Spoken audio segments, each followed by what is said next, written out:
Izzo wins Big Ten Coach of the Year for maybe his best piece of work yet, but where is Michigan State snubbed?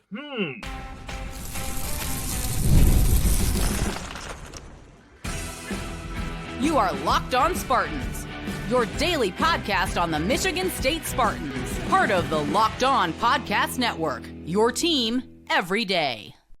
Today's episode of Locked On Spartans is brought to you by TurboTax. Ready for stress-free taxes and the most money back guaranteed? Head on over to TurboTax.com today and get matched with your expert. Spartan friends, Spartan family, Locked On Spartans listeners, thank you all so much for tuning into today's episode of Locked On Spartans. It's your team in green and white 5 days a week. Please rate, review, subscribe, comment below your biggest Michigan State basketball snub as the Big Ten released their first team, second team, sixth man of the year. We're going to get to complain about all that here in a little bit. But first, guys, I do want to say any questions or comments, reach out to us at lockedonspartans@gmail.com. And before we get to the snubs, before we get to talking some bracketology and does Michigan State have any shot at a 1 seed, before talking about some more mailbag questions like why we're so dismissive of the Big Ten tournament, let's start on a happy note because, yes, Tom Izzo, Michigan State legend. Tom Izzo, well, he just adds another notch to that belt with his fourth Big Ten Coach of the Year honors. He also won the award way back in 1998, 2009, and 2012. So snapping a 13-year dry spell for this award. And this comes as really no surprise. Maybe 2 weeks ago, he's probably on the outside looking in. He's looking behind maybe Greg Gard, maybe behind Dusty May. But when you finish the season as defiantly as Michigan State did and win your conference by 3 games, yeah, that's going to get you the Big Ten Coach of the Year honors. Now, I did tweet this fact out because this is also a massive reason as to why the 7-year-old Tom Izzo won this award for a 4th time, going back to 2000. Okay, guys, so we use 25 seasons for our sample size here. I like to think that's big enough. Since 2000, only 2 teams in the Big Ten have won the Big Ten title with no first or no second team all Big Ten players. The other team to do that, you don't have to go too far. It was 2020 when Wisconsin did it, when they shared the title with our Michigan State Spartans and also Maryland. Okay, Greg Gard also won the award that year. So you do get rewarded by doing more with less, so to speak, even though that doesn't really fairly paint a good picture of Michigan State.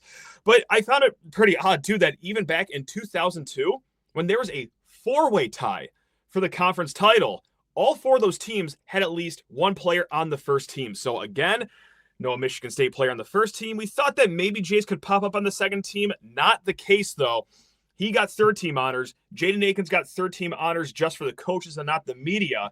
So it begs the question, is this Tom Izzo's best coaching job yet in the regular season? Or just overall, even if you say, hey, it doesn't really matter what happens in March. He's already done a fantastic job. Good on you. You're prerogative. You're in a good mood.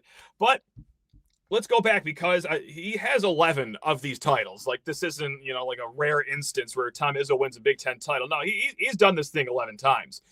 However, he hasn't done this a lot. Winning the title with guys that might not make the NBA. Actually, this is only going to be his 3rd time. He's won the Big Ten Conference with 2 or less guys that will ever eventually make it into the NBA. Now, this is reminiscent of that 2008-2009 season.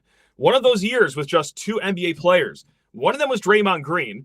Okay, he was a freshman that year. He wasn't really contributing to the amount that he eventually did in his junior and senior year. And the other guy was Kalen Lucas. While, of course, the injury played into this impact, that his NBA time was incredibly short. So we're using NBA experience very loosely here when we talk about this team, which is kind of how you look at this 2025 team. Now, obviously, Jase Richardson will be playing in the league maybe just in a few months here.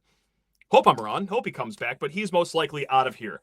Beyond him, truly, who is even going to have a cup of coffee in the league? That's part of what makes this team so special, and that's what made the 2008-2009 team special. We did an episode not too long ago, actually, about the parallels between this year's team and that team that won the Big Ten title. They were great in depth, right, guys? Like, they were awesome at rebounding last year, top 10 nationally last year. This year, not too far away from that. They did it by defense. They still produced on offense. So what gives this year the edge, though? Maybe for Tom Izzo's best season ever on the bench for Michigan State. Well, of course, it just goes to the storylines of he did it his way, and he was defiant about it. He said last year that we're going to get back to the top. We're going to get back to a deep March tournament run. And even though the tournament hasn't happened, still an incredible season for Tom Izzo, and he did it his way. To do it his way in the year of our Lord 2025, having all the guys buy in, having everyone leave their egos at the door, it's extraordinary. And this is how this team got together and won, well, especially the last few weeks of the season. This is what really puts it over the edge for me as to why this is Izzo's best regular season. Ending with 7 straight wins, and not just 7 straight wins, all 7 of those wins either on the road or against a top 20 team or some combination of both. So it has been an extraordinary season for Tom Izzo. Now, he wasn't the only coach awarded from East Lansing. Doug Wojcik, he also earned Assistant Coach of the Year honors. And just to refresh you guys, third team, Jase Richardson, he did get it for both the media and the coaches. Also on the all-freshman team, and Jaden Akins, he got third team All-Big Ten honors for the coaches, not the media, but he did land on the all-defense team. Now, does that mean that we're all happy here, that we're not going to find a way to put a chip on our shoulder? Absolutely not. What are you, new here? Of course we're going to find something to be upset about for this team. I'm sure they are finding things to be upset about. This is what makes this team so fun. They are just pissed off for no reason sometimes. So, one of the big snubs, freshman of the year. Now, I will say I'm not going to, scream, kick, and cry and lose sleep over it, because Derek Queen of Maryland, he did win freshman of the year. He also deserves freshman of the year. He got 16 points, 9 rebounds per game. And I know, and you will probably agree with me, especially if you're a Michigan State fan, I think Jase is the better player. If you had me pick between Derek Queen and Jase Richardson, how on earth could he not pick Jase Richardson? He turned it on for Michigan State in the last month of the season. Whereas when it comes to the voters, Derek Queen's body of work spanned the whole season. And even if it didn't, even if they did look at Jase's last month, Queen's whole season, and said, no, I'm still going to give Queen the nod because 16-9 is 16-9. Okay, I get it. Maybe it's blind homerism. Maybe there's some credence to it. I still think Jase Richardson should have been freshman of the year, but again, that was such an impressive year by the young man in College Park that I'm not going to write a strongly written letter to the Big Ten offices. Now, sixth man of the year is where it gets a little interesting. Will Riley of Illinois won that one. And this is also where it gets confusing talking about sixth man of the year, because I'm going to stump for, well, you guessed it, Jase Richardson right now. But how would that make sense? Because he's started the last month of the season. But then again, Will Riley, he started, the last 4 games of the season anyway. Will Riley, he averaged 1 more point than Jase Richardson. Jase Richardson also a substantially better shooter than Will Riley is, but that's the breaks you get there. Maybe it puts another chip on Jase's shoulder. I don't know. I think it's a little absurd, maybe, that Trey Holloman did not land on the defensive team. I think it was a little ridiculous. Jaden Akins didn't win Defensive Player of the Year. I understand why he didn't, especially if, you're looking at a media contingent that doesn't watch every single game. You just look at the box score. You see that, who led the nation who led the conference in steals?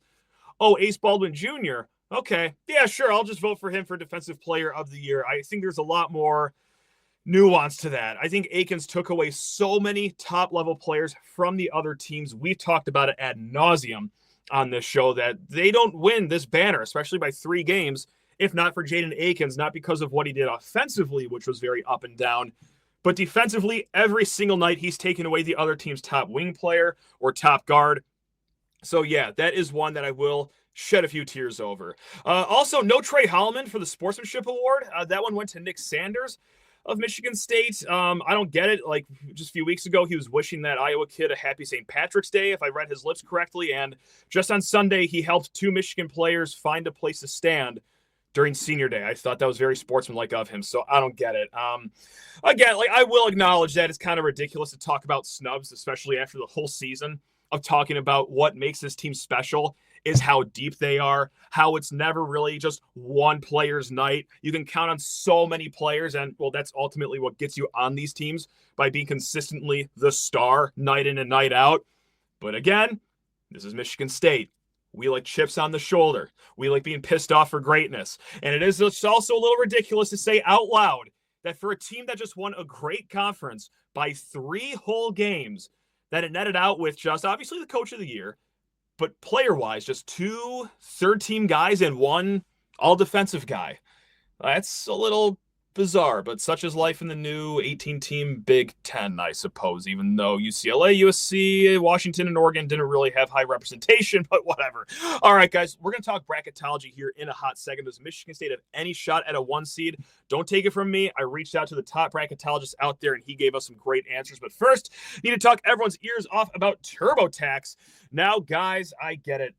So first, hold on, before I set this up, this is a message from sponsor Intuit TurboTax. Woo. All right, guys, I get it. Taxes was waiting and wondering and worrying if you were going to get any money back, and then waiting, wondering, and worrying some more. Now, Taxes is matching with the TurboTax expert who can do your taxes as soon as today. An expert who gives your taxes their undivided attention as they work on your return while you get real-time updates on their progress so you can focus on your day. An expert who will find you every deduction possible and file every form, every investment, everything with 100% accuracy. Also, you can get the most money back guarantee. There's no waiting, no wondering, no worries. Now, this is Taxes. Get an expert now on TurboTax.com. Only available to TurboTax Live full service. Real-time updates only on iOS mobile app. See guaranteed details at TurboTax.com/guarantees.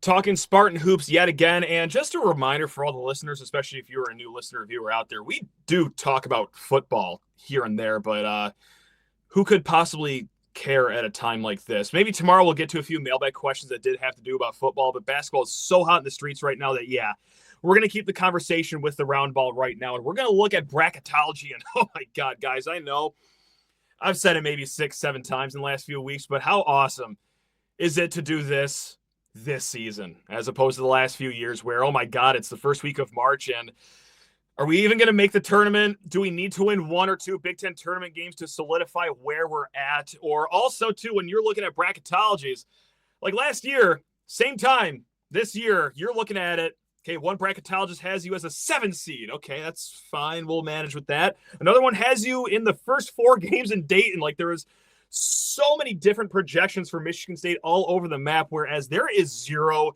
drama this year whatsoever with where Michigan State is going to be, both as a seed and really as a location too. But let's mosey on over to bracketmatrix.com. Now, they compile all the wonderful brackets of the internet. Doesn't matter how small of a blog you are, or if you're a big personality like Joe Lenardi, they will balance out everyone's brackets and come out with an average seed, locate, all that good stuff, guys. 108 such brackets have been updated on Bracket Matrix, and Michigan State in all 108 brackets is a 2 seed. Now, when you average it all out, they are the 3rd best 2 seed according to Bracket Matrix. And this is where it gets interesting because Michigan State is like white hot, like 7 straight wins, either on the road or against top 20 teams or both. Okay, like there's not another team in the nation that has a run like this. Not just right now, but really the whole season. Maybe Auburn has some stretch of 7 games like this, but it's far and few between. So why is Michigan State pigeonholed into this 2 seed? Right, guys? Like they have the 2nd most quad 1 wins. What on earth is going on? So I reached out to our good friend Joe Cook-Shugart. He runs a bracket from 131sports.com.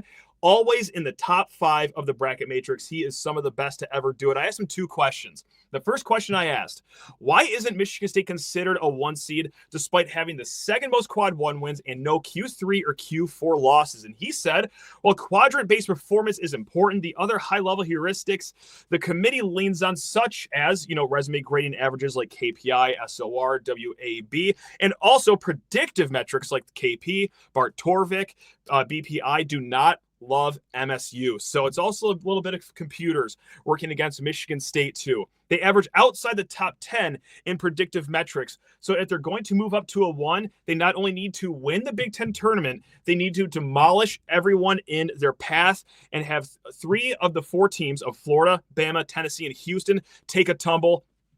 It's asking a lot. And that's not just what I said. That's also what he said. And so, okay, fine, whatever. That's not great. So what are the odds that Michigan State actually does get this 1 seed? Because I went to a website, teamrankings.com. They are wonderful for college basketball and college football stats. But they also had a little section where percent chance to get a 1 seed. And I looked at this with a raised eyebrow. I didn't necessarily believe it because teamrankings.com says Michigan State has a 39% chance at a 1 seed. So I asked Joe, Do you think that's too high? Is it just right? Is it really 39%? And Joe straight up said, I don't consider teamrankings.com as reputable. I tested their metrics in my bracket projection model, and they failed to show anywhere near the predictive power of KP, Evan Maya, Torvik, etc. I would not put stock into it. A 1 seed is in play, but MSU does not control its own destiny for one. I'd put it closer to 15 to 20% likelihood. So we get the comments here and there.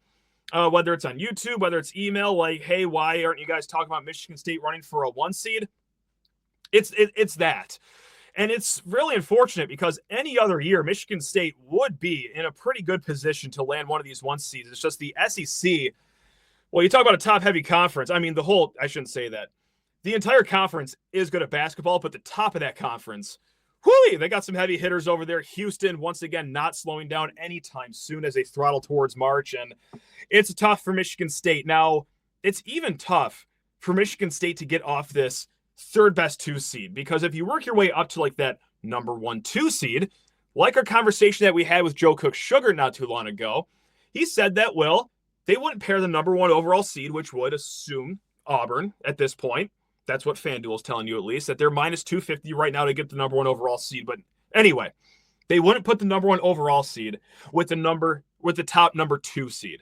All right, it's not a perfect snake ranking. There is some location measures that go into it, but they would not do that. So in order for Michigan State to avoid Auburn, well, yeah, maybe you would just settle with getting that top 2 seed, but still a lot of work to be done just because you do have the Alabamas, the Tennessees, the Floridas in front of you. So it like kind of sucks, man. Like what gives? Why is everyone so good? Let's talk about more bracketology questions here, because Cohen Carr Rip-Throughs, that's right, that's his name on Twitter, asked the question, scariest projected 7 or 10 seed to play. There's one team that comes to mind immediately, and unfortunately it's who 131 Sports Joe Cook-Shugart has. I've seen a few other bracketologists that have this too, and boy, howdy gee willikers, does it seem inevitable that on that 7 line, the Kansas Jayhawks will be there, staring us right in the face. Now, why am I talking like a coward right now? Why am I so scared about that? Is it because I'm scared of, the big bad Hunter Dickinson? That's only part of it, but I say part of it because, that's kind of also going back to a conversation we had with Evan Miyakawa about what to look for in your brackets when you make selections. Now, his numbers and experience say that when teams that were ranked high going into the season falter during the regular season, make it into March, they go back to who they were supposed to be at the start of the season more times than not. Kansas has not had a good year. I can't remember the last time they've fallen to a 7 seed or, this many losses in a single season under Bill Self. But it's not like these players have just lost their talent. They were number 1 going into the season for a reason. It is the Hunter Dickinsons. It is the KJ Adams. It is the Zeke Mayos. I could see this Jayhawk team realizing that things aren't going well during the Big 12 season, maybe just yawning their way through the other weeks. But you know what? We will turn it on for March. So I am fearful that it is going to be Kansas. And doesn't it seem inevitable, not just because, hey, Kansas is slotted to be a 7 seed. Let's not kid ourselves. This is a made-for-TV tournament. The selection committee knows what they would be doing by putting this as the second round game. Bill Self, the Blue Blood Kansas Jayhawks in a Champions Classic rematch against Tom Izzo and the Michigan State Spartans. So, yeah, that's why I'm fearful, is because Kansas is still at its core a talented team. If they could just pull their heads out of their collective you-know-what, which what better time to do that than the month of March? That's going to be a team that I don't want to see opposite of Michigan State. BYU, also no slouch. I don't think they've lost a game since 2019. They're another team that's projected on the 7 line, so I wouldn't be thrilled to see BYU. But amongst the 10 seeds, I'm not saying that, I'm not afraid of any of them. Guys, I'm afraid of literally every team in this tournament. I get so scared when March rolls around. But of the 10 seeds of Baylor, Utah State, West Virginia, Arkansas, those are the 4 10 seeds according to 131 Sports right now. I don't know. I'm not going to lose sleep right now over the thought of playing any of them. I guess I wouldn't want Arkansas just because they do have talented players. And I don't know. Calipari sucks in March lately, man. I don't know. Just don't give me Kansas and I'll deal with anything else. I'm just going to start making peace with my God. And I might even borrow a few other gods too to just avoid that in the second round. So That's a peek into my brain right there. We got one more bracketology question, and I do want to get to a great question about why we're maybe a little dismissive of the Big Ten tournament. But first, need to talk everyone's ear off about Factor Foods. That's right. Stay fueled up this March Madness season with Factor. Looking to optimize your nutrition this year?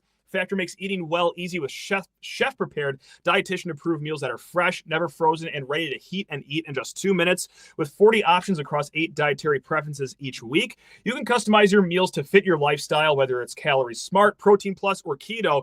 Plus, Factor even offers wholesome smoothies, breakfast, and grab-and-go snacks to keep you fueled all day long. Now, I love how Factor takes the stress out of meal planning. I recently actually just tried their Protein Plus meals, and they were packed with flavor, and best of all, kept me full throughout the entire day. The convenience is unbeatable. No prep, no mess, just great food in minutes. Eat smart with Factor. Get started at factormeals.com/LockedOnCollege50off and use code LockedOnCollege50off to get 50% off your first box plus free shipping. That's code LockedOnCollege50off at factormeals.com/LockedOnCollege50off to get 50% off plus free shipping your first box. All right, one more question about the big dance, and then, yes, we will talk a little bit about this Big Ten tournament. Jordan writes in, what number 1 seeds bracket do you want to be based in on Duke, Houston, Auburn, Bama, all being ones? I'm thinking Houston, question mark, is what Jordan writes. I actually made this question just a touch more difficult. I can't just do anything easy. I did rope in a 5th team here just because Florida is so close to the cusp of all those 1 seeds. It's actually who 131 Sports has as the final 1 seed. So let's do it from like worst. I would already start crying on Selection Sunday if we were in the region to like the most, I don't know, most ideal. Guys, I don't want any of these 1 seeds. Like, let's not get it twisted here. But number 5, I would fall to my knees if it was Duke. I mean, I get it. The ACC is weaker than the MHSAA Class C playoffs going on right now. That is not a good conference, but Duke has just been buzzsawing every single team. They're deep. They got NBA players. They scare me. Just like 2019, I would not be happy to see them pop up in MSU's region. Now, we also know what else happened in 2019. Things ended up working out pretty okay, but nevertheless, don't want to see the Blue Devils. Number 4, I don't want to see Auburn either. Goes without saying, if it's not Cooper Flagg as a player of the year, it's Janai Broom. They also have 85-year-old Carter, whatever. Missouri Smith, it doesn't matter. The guy's really good. Okay, that's the point. Auburn is just a great team with an incredible head coach. Number 3, Florida, and they're not too far behind Auburn, guys. Like, they do a great job down at Gainesville. I've been following their head coach ever since he was over at San Francisco. And those late nights, watching him put St. Mary's in hell in a cell defense, I'm very impressed with what Golden has done for the Gators. Number 2, this is where I'm going to plug Houston in. Again, I wouldn't be over the moon thrilled with Houston, but with the kind of style they play, they're very guard-oriented. Well, where's Michigan State really good defensively? Oh, yeah, that's with guard play. Can they win a game to 60 points against Houston? They very well could. But number 1, if I had to pick one of these 1 seeds, give me Alabama. They're guard-oriented. Like I just said, that's where Michigan State's strength is on defense. You can keep up with Alabama's speed and their tempo. Michigan State is deep enough, obviously, playing 10 guys, to have the legs to maybe run with the Crimson Tide here. So your strength is on defense. Their strength is on wing offense. Maybe yours is better than Alabama's. Catch them on a good night not shooting the ball well, because that's what you do to other teams more times than not lately. I think I'd pick Alabama. Wanted to be clear. Like, I'm not saying give me Bama right now. They are mincemeat if we face them. No, I just think that's what gives MSU the best shot here. And also, like, I don't see Duke, Auburn, Florida losing before the Elite Eight too. Whereas, like, Houston, we've obviously seen it in years past. Alabama, again, cold shooting night. Yeah, that could ace them out of the tournament immediately. So by the time, should MSU get to an Elite Eight, hey, maybe you're going to be greeted by a, 8 seed or a 5 seed, however the bracket shakes up on that end of it. We're going to get to one more mailbag question. I love this one. This is from RBK. What's with all the talking heads downplaying the conference tournament? This team is capable of winning it. I think all the downplaying makes it seem like they don't believe we will, and they're making excuses before it even starts. Now, I'll be both people here. I'll be a fan. Obviously, I think it's pretty well known that I am a Not a non-biased reporter here. I'm a Michigan State fan, dyed in the wool. And I'm also a talking head. You're looking at my head right now if you're watching on YouTube, and I'm doing a lot of talking.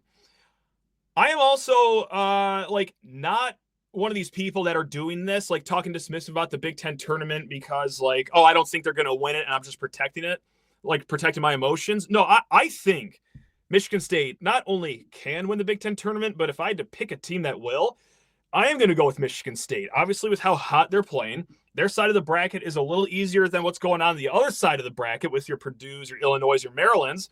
So I do like Michigan State, but here's where I'm at as a fan, and I think Tom Izzo maybe thinks the same too here, is that Michigan State just finished first place in an ultra marathon, a grueling race to the finish line that is Big Ten play. They got the gold medal. This is great. Now, what else is coming up for them? Well, it's the Ironman triathlon. Just an even bigger race is up ahead. And this Big Ten tournament, not to be disrespectful for everyone that puts it on and all the effort that's made to cover it, but this looks like a turkey trot in comparison to the two things that Michigan State has just done. If you want to rank the banners, it's obviously national title, Final Four, Big Ten regular season. You got to go down a way down to get to the Big Ten tournament banner. Now, of course, am I going to root for them to win it, especially if they make it on Sunday? Yeah, of course I will. The more banners, the merrier, whatever. But I'm also in the same spot where, if they lose on Friday, will I be annoyed? Yeah, maybe for roughly 7 seconds. But also, okay, that means 2 less games that a player could get injured, 2 less games where they're going to put more wear on their tires. So, no, I don't, put all my emotional stock into the Big Ten tournament. And you know who else doesn't? I have a sneaking suspicion that Tom Izzo is kind of the same way too. Over the weekend, on Part of My Take, I'm sure you've heard of that podcast before, they point blank asked him, hey, what are you going to do this Big Ten tournament? Is it a thing where if you lose, you don't really care? And his answer was, well, if I said that out loud, I would get in really big trouble. He also went on to say that, of course, they're going to try to win these games. But he also did acknowledge that very near in the future is a much bigger task ahead. If they want to work on a few things this Big Ten tournament, throw out some more odd lineups just to experiment, good on you. But it's also less tread on the tires should they bow out early. So when I talk about it like this, when Graham Couch talks about it like it yesterday, or Dave Klein over the weekend, or when even Tom Izzo talks about it, make no mistake, this is not because I don't think Michigan State can't win it. I think they will. And here's where, the fan brain that I have separates so far from what is on this roster. Carter Elliott summed it up so great last week that this team has a few screws loose in their head. Before that Michigan game, of course it's a rivalry game, but they already had the Big Ten banner all locked up. And Carter said this team has some screws loose. They are still upset. They're still pissed off. They have something to prove to everyone, even though they've already proved it over the regular season. This team, the 10 guys that will take the court, will want blood. So if you are one of the fans that take a lot of stock in this Big Ten tournament, I'm not going to call you stupid. I'm not going to call you an idiot, but I will reassure you, I'm not taking the court, which is good news. I'm not going to be out there on Friday, commit 5 turnovers, and yawn my way through it. No, these guys are going to absolutely go for it. Now, would I have a different perspective on this, a different attitude towards it, if Michigan State just got second place in the Big Ten, or maybe they just lost at the buzzer in the last week and now they have to share a title, and it's time to prove it to this conference that we actually are the best? Yeah, I would. Or maybe a 2014 season like we talked about yesterday with Graham Couch, where they were injured the entire season up until the Big Ten tournament. They got healthy. They buzzsawed everyone. They won the conference tournament to kind of prove to everyone that, yes, at our best, we are still better than everyone else in this conference. But they just did it by 3 games. So, yeah, I don't know. That's my lack of emotion right now.